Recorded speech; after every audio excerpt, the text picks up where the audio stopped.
honourable members. Now, the honourable member for Calgary-Montrose. Thank you very much, Mr. Speaker. It's indeed an honour to speak and second the speech from the throne. I would also like to thank the Honourable Lieutenant Governor for his service to this country in many capacities. I think there is no greater honour, Mr. Speaker, and no greater testament to love of citizen than willing to put one's life on the line to serve one's country. And so for that I am forever thankful to our Lieutenant Governor and to all those who serve today all across the world, those willing to put themselves and their lives on the line for our great nation. Mr. Speaker,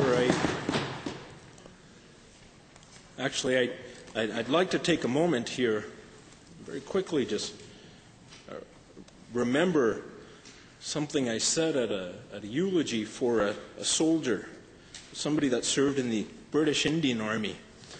And this was just about a month ago, Mr. Speaker, and his name was Major Jawanda. And so this man served in the British Indian Army. I think he was engaged, and in the Indian Army after that. And he was engaged in, I believe, 3 different wars, Mr. Speaker. Subsequent to his service in the Army, he moved to Canada, Mr. Speaker, and at that time, he really found this spirit of engaging in Canadian society.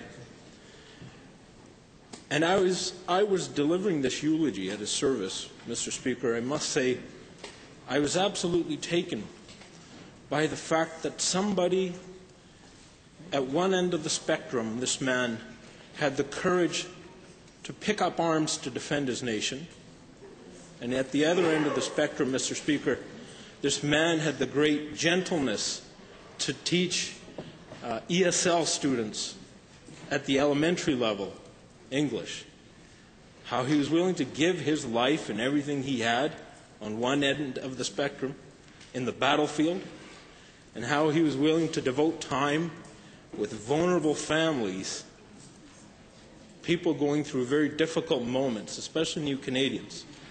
I found that to be the most brilliant example of the greatest of humans, where they're willing to give of themselves in every different capacity. And so for that, once again, Mr. Speaker, I salute all those who serve our great nation today, who have in the past, and all those wonderful young people I know that are stepping up to serve in the forces in the future. I salute you. Mr. Speaker, at this time I'd also like to take a moment to thank our great Premier for his service. Very recently, Mr. Speaker, I was asked the question of what I look for in a leader. And Mr. Speaker, the answer, I think, in its simplest form is, I wish for a leader that I can trust humanity with. And Mr. Speaker, when I say that, when I say a leader I can trust humanity with, what I'm referring to is the fact that a leader's responsibility is to make sure the most gifted and talented in a society are able to capitalize on their every potential, that they're able to uplift society in many different ways, to pull us forward. And a leader also has a responsibility of looking after the most vulnerable in our society, Mr. Speaker, those that may at times not have a voice, those that may not have a big and powerful champion that they can call upon in their most dire hours. Those that, Mr. Speaker, very often have lost their own voice. Mr. Speaker, I'm proud to say that our current Premier, is a man that I believe we can all, and we have been able to, trust humanity with. And in my eyes, in my humble opinion, Mr. Speaker, I think that is of the greatest compliments to a human being. So I too would like to thank him for his honourable service to our province.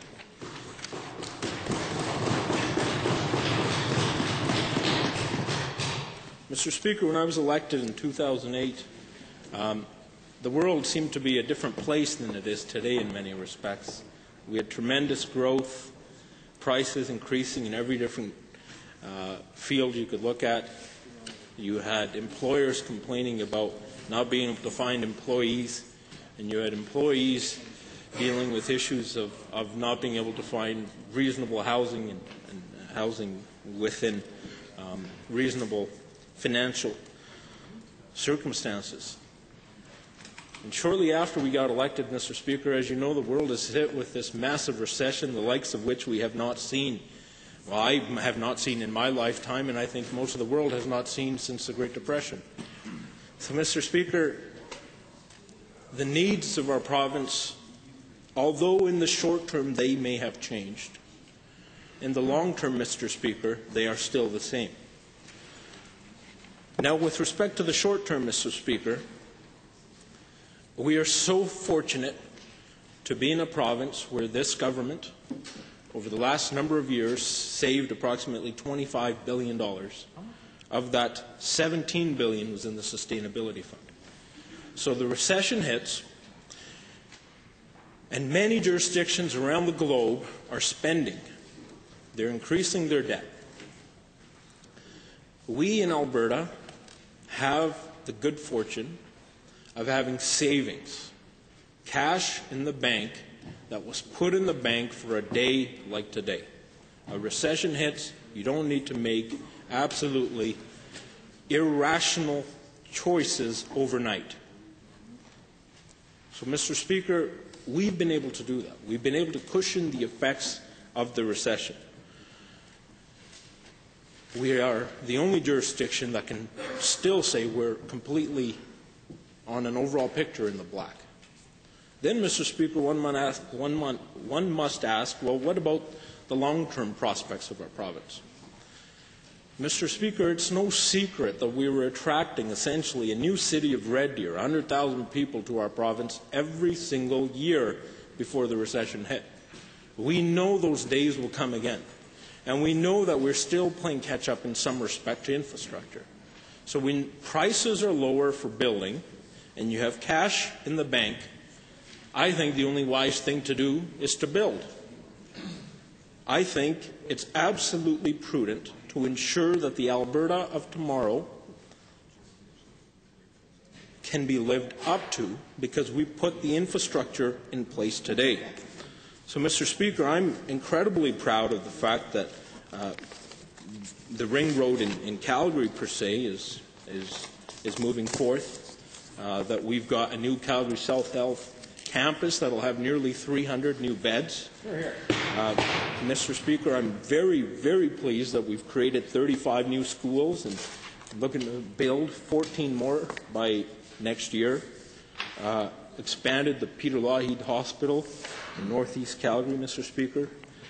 Mr. Speaker, I am very, very pleased that we are preparing for what we know is coming, and that is the retirement of a great deal of our citizens by creating more continuing care beds. And, sir, I'm not referring to you retiring. I'm referring to a great deal of people. You gave me a little look, and I thought, no, sir. You have the spirit of our, let's say, our youngest members that is timeless. So, Mr. Speaker, we've built 502 continuing care beds throughout Alberta since April of 2010. We're well on our way towards our target of 2,300 continuing care beds by 2012 and 5,300 by 2015. Mr. Speaker, I think this is absolutely essential, and I think the time to build this is now because prices are down. Now, Mr. Speaker, on top of that, I'll tell you, in 2008, one of the things I heard at the doors very often was the need for more police officers.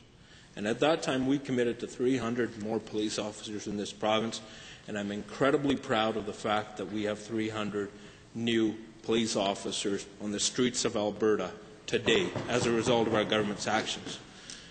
In addition, Mr. Speaker, I represent parts of the city that have a lot of young families, and it's absolutely engaging and invigorating to spend time with them. Their energy and their passion and the excitement with which they raise their children is absolutely brilliant. So I was very committed to championing the case for childcare spaces. And Mr. Speaker, the government promised 14,000. Incredibly proud to say that we have over 18,000 new childcare spaces. I think, Mr. Speaker, that is again showing the sort of hope that we need for the Alberta of the future. Now, Mr. Speaker, we went into the recession knowing the sort of economic makeup of our world. We knew where the U.S. sat. I mean, they were still the big powerhouse. But, Mr. Speaker, I don't think we knew exactly how we would come out of the recession, what the makeup of the economic world would look like. I think today it's becoming incredibly clear that Asia cannot be ignored. Asia must be engaged. That for us to capitalize on everything we have in this province, we must engage with developing countries like India, China, Brazil, etc. So, Mr. Speaker, there's also a multitude of ways of engaging with these nations and multiple reasons for us paying attention to what's happening in these nations. One, Mr. Speaker, is just the fact that we have what they need. We have resources they need. We have expertise they need. So, Mr. Speaker, it makes sense for us to expand our markets and to service it. It makes sense for us to find ways to get our oil and gas or our expertise in various different fields to them. They have, Mr. Speaker, a hunger and a desire to progress. And that brings me to my second point. And I'll start this point with a very brief story, Mr. Speaker, of a family that I met very well within the last year. Mr. Speaker, this family has relatives in India that employ domestic staff, so housekeepers and the like at their home. Now, Mr. Speaker, the condition of the staff, right, something the staff wanted when they were seeking this employment was that their children, the staff's children, would be able to attend the same school as the homeowner's children. So they said, pay us less, deduct it from our wage if you want, but our kids need to attend the same school your kids attend. So a family of 4 or 5, 6 or 7 has to suffer incredibly if they're being paid that much less to put this one child through quality education. But they do.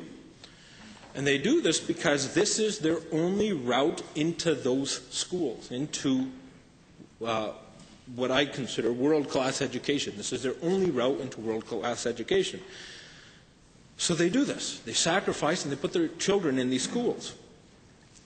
Now what happens, Mr. Speaker, and what's happening, what's in the pipeline today, is you have millions and millions of people who would otherwise never have the potential to learn English or to get an education that could give them a middle-class lifestyle, okay, that are now getting these opportunities because their parents have found unique ways to get them that quality education. This, first of all, shows a hunger on the part of people in developing countries, quite frankly, that I think is absent in our country sometimes. I would love to see this sort of passion and this sort of commitment to education on the part of our young people. But what this also says, Mr. Speaker, is the fact that within a few years, we will have people in these nations that have education as good as ours. So my question is, what happens if India has 300 million people who have an education equivalent to a North American post-secondary education? What are the effects of that on us in North America? What's the effects of that on Canada, on Alberta, Mr. Speaker? I think the effect is anything and everything that will be outsourced, that can be outsourced, will be outsourced. And we're seeing this today, Mr. Speaker, but you're going to see this more and more and more. Engineering, accounting, law, medicine, all of that work is going to continue to move forth and be outsourced. Legal work. I read a survey, Mr. Speaker, where many of the top New York law firms were questioned about whether or not they outsourced legal work to India. And the answer was overwhelmingly yes, and a few refused to answer the question. So one of the best legal markets in the world is admitting, yeah, we bill you $600 an hour, and we send that work to India.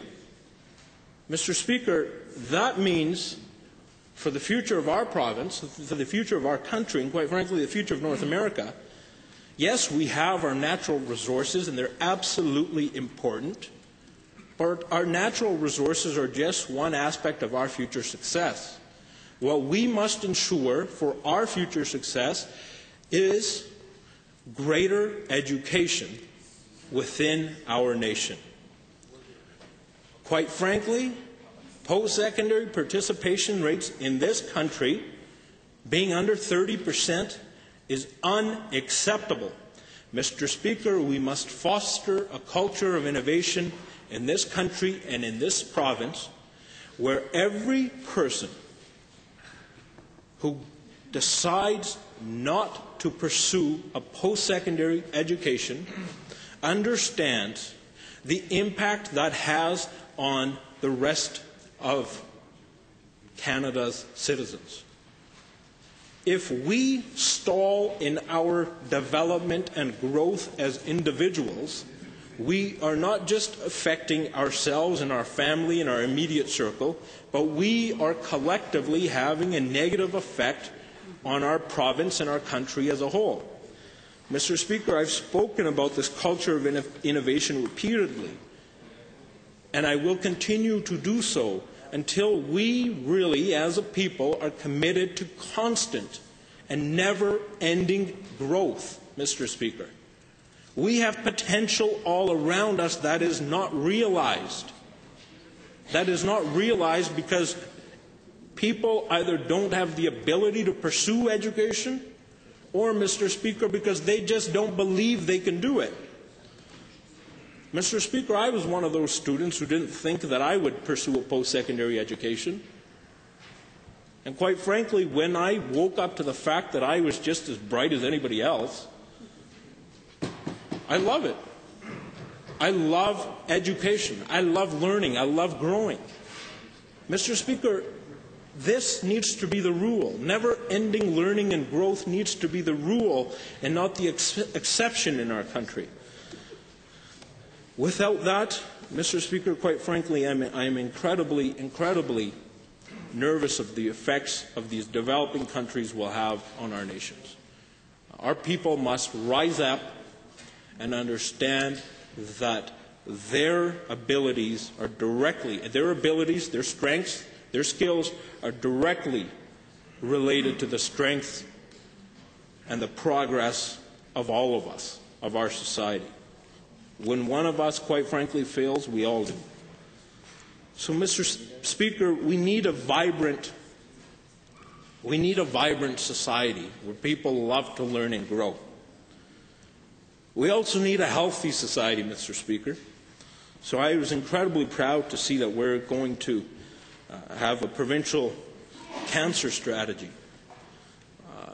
A week doesn't go by, I don't think, in anyone's life where we don't hear about someone having cancer. Visited a family on Sunday. The woman was diagnosed with cancer in December, and she passed away on Saturday night. So I don't think there's a family out there that cannot say they haven't been affected by cancer in some way or another. So, Mr. Speaker, it's up to us. It's up to us to set some of these collective goals. And I don't care if you're thinking infrastructure needs to be spent in 3 years or 5 years or 10 years. I don't All of that stuff is details. When it comes to this sort of stuff, the suffering of our population, we really got to get together. So, Mr. Speaker, that's something that's 20 minutes. Wow. Thank you, Honourable Member. We'll now proceed in the following order. The third speaker is the Honourable Leader of the Official Opposition.